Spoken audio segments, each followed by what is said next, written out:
Harry now views himself as some type of Johnny Depp type figure. That's only going to work, Harry, once you kick Meghan to the curb and blow the whistle on her terrible behavior. He has to accept that his wife manipulated him, that his wife was only in it for the money and the titles and the fame and the fortune and never in it for him, and that she used him in order to pursue her own ambitions. Meghan Markle should be worried, Brittany, because if Harry is looking at the Johnny Depp playbook, that suggests to me at some point he is preparing to turn. And imagine a courtroom showdown where Meghan Markle was forced to tell the truth. Tom Bower has just revealed the truth, not only about how the Invictus Games became the Meghan Games, and Prince Harry isn't happy about it, but also what really went down between the Duke of Delusion and Sophie Chandoka, the boss of Harry's former charity, Sentebale. This is all in Bower's Bombshell new book called Betrayal, currently being serialized in the Times newspaper. But don't worry, I have got all of the juicy bits, which we are going to analyze right now with Brittany, who is the editor of the Royal News Network. Now, so much fascinating stuff about the business side of Harry's life and how it all started to collapse. I want to kick off with Sophie Chandoka, and this is really interesting. It goes back to, you remember when Harry made that visit to Tokyo? And no one could really understand why he was there and he seemed so grumpy. And indeed, it was because he was trying to secure funding from one of Japan's richest women to continue to keep Sentebale going.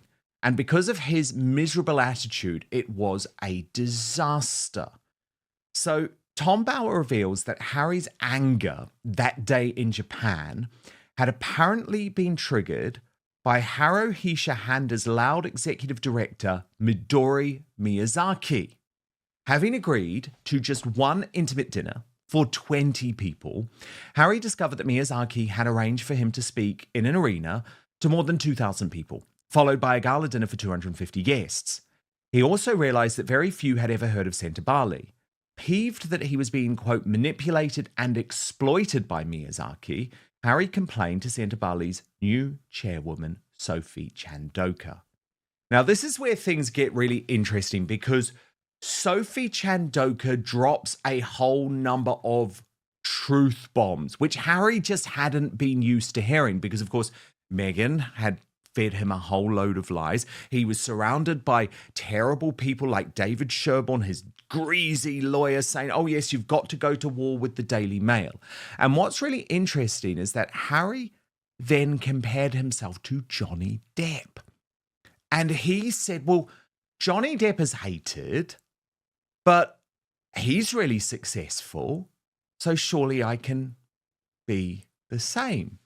And Bower writes, on their flight to Singapore, the outspoken lawyer introduced another unpleasant reality check: corporate brands hate controversy. After conducting a brand audit among 50 organizations and donors, Chandoka told Harry she had discovered that his personal brand value had crashed. And she told him, people don't want to be associated with your Netflix shows, and especially not with Meghan. Ouch. The survey also discovered that Meghan had little brand value in America. Across the globe, she actually damaged Harry's remaining brand value. Accustomed to being hailed as box office, Harry was stunned. Johnny Depp, he replied, had still attracted a lot of money despite his bitter courtroom battles with Amber Heard. Couldn't he do the same? Times have changed, Chandoka replied. The proof was in the finances.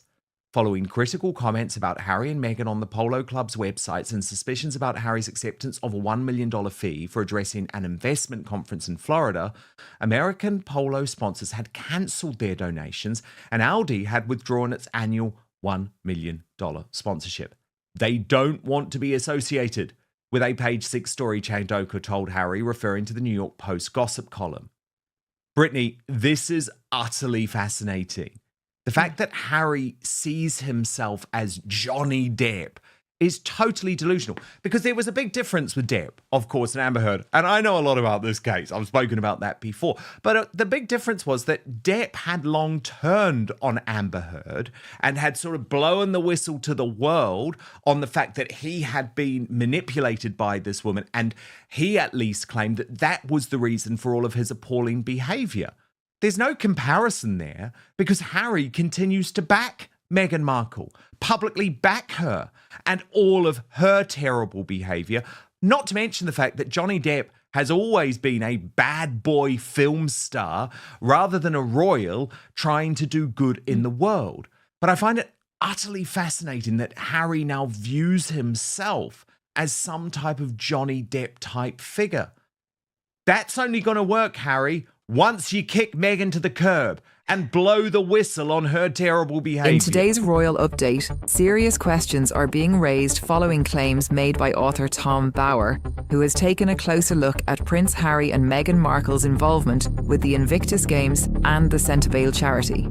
According to these reports, concerns have been voiced about how these high-profile initiatives are being presented and whether they are being used in ways that go beyond their original charitable purpose. Dan teams up with the Royal News Network to break down the latest allegations, what Tom Bower has said, and how supporters of the Duke and Duchess of Sussex are responding. The Invictus Games, founded by Prince Harry to support wounded service members, and Sentebale, a charity he co-founded to help vulnerable children in southern Africa, have long been seen as central to his public work. That's why these new claims are drawing such strong reactions from both critics and defenders. Is this a case of media scrutiny going too far, or are there genuine concerns that need to be addressed? And what could this mean for Harry and Meghan's public image moving forward? Stay with us as we unpack the claims, the responses, and the wider impact on the Sussexes' reputation. If you enjoy royal news, analysis, and in-depth discussions, make sure to like this video, subscribe to the channel, and turn on notifications so you never miss the latest updates from the Crown Report. Absolutely, Dan. Harry is completely delusional, and he has been for years. This is a guy who does not live in reality. Neither does Meghan, really, to a certain extent. They both live in a self-imposed delusional bubble. But to compare himself to Johnny Depp is completely and utterly crazy. Not to mention, first of all, Johnny Depp has actual talent in the entertainment industry. He is a fantastic actor. He has, let's say, a fairly good reputation before kind of Amber Heard when it comes to working and these sorts of things. And so Harry doesn't have that, not to mention the fact Johnny Depp divorced Amber Heard and then went on to try and salvage his reputation and explain. And people saw sort of, I would argue, the crazy in Amber Heard and became more on Team Johnny. I was always Team Johnny, I will say, because fan of his. But this whole thing of Harry not understanding the implications of Spare, of Netflix, of all these sorts of things is just indicative of a guy who just does not understand cause and effect. That if you do a certain thing, there might be an impact there that you can't totally anticipate. And to not understand that, not only Spare and Netflix, but you also have to add Oprah in there, have all turned their brand toxic, that sharing your truth sometimes isn't actually all that helpful. And if it's not the real truth, then it's just more damaging than anything else. And so Harry went down this path. It turned out to be a complete and utter disaster for him. And I just think he can't accept reality yet, because if he does, he has to accept that his wife manipulated him, that his wife was only in it for the money and the titles and the fame and the fortune and never in it for him, and that she used him in order to pursue her own ambitions. And Harry doesn't want to admit that yet, because the entire world and his family told him Meghan Markle was a bad idea, pretty much, and he can't quite face that yet. No, indeed. But maybe Meghan Markle should be worried, Brittany, because if Harry is looking at the Johnny Depp playbook, that suggests to me at some point he is preparing to turn. And imagine a courtroom showdown where Meghan Markle was forced to tell the truth. It would be quite something. But look, let's go back to this plane trip, because this is really fascinating. Tom Bower revealing all of this new information about exactly what Sophie Chandoka told Prince Harry. And she said that Harry was relying too much on his money and his polo matches. And remember, he hadn't even visited Lesotho for years. I mean, for someone who claims to care about that charity, he wouldn't even go. He would only commit to future polo matches if the profit was doubled to at least £700,000. Chandoka realised that Harry hadn't listened. He did not want to register that Spare and the Netflix series had damaged his brand. At the same meeting, the trustees considered Harry's brand value. The more you ascend, the less oxygen you have to tell the truth, Jonathan Middleton, a marketing expert introduced by Chandoka, told Harry. Spare should have been called Duty. He continued, your image is bad, the prince was told. Raising money in America would be difficult because you're not special. Harry then asked, how come no one told me? Puzzled by the term brand audit. The solution, Harry agreed, was to abandon the poor rich prince narrative and go back to basics. Americans love a comeback story, said Chandoka. We need American corporates who want to be associated with your mission, not you personally. They don't want your victimhood. We've got to pitch it right for the young philanthropists. It can't be Africans with a begging bowl. So what's so interesting to me about this is that for a long time, we've been saying Harry wasn't getting good advice. Actually, he was getting good advice from Chandoka. He just chose to ignore it. And then we come back to this Japanese executive. Okay, so this is the Handa executive director, Midori Miyazaki. And Chandoka, to restore goodwill, arranged to meet her at Nobu in New York. And Bauer writes, and this is the thing, he's got great sources because the detail and the colour here is fascinating. After sending back several bottles of champagne for lacking enough bubble, so, this woman's a bit of a diva, Miyazaki expressed her outrage that Harry objected to his overexposure in Tokyo. Shortly afterwards, Chandoka repeated Harry's request that Handa double his annual donation to £1 million. Miyazaki's anger soared.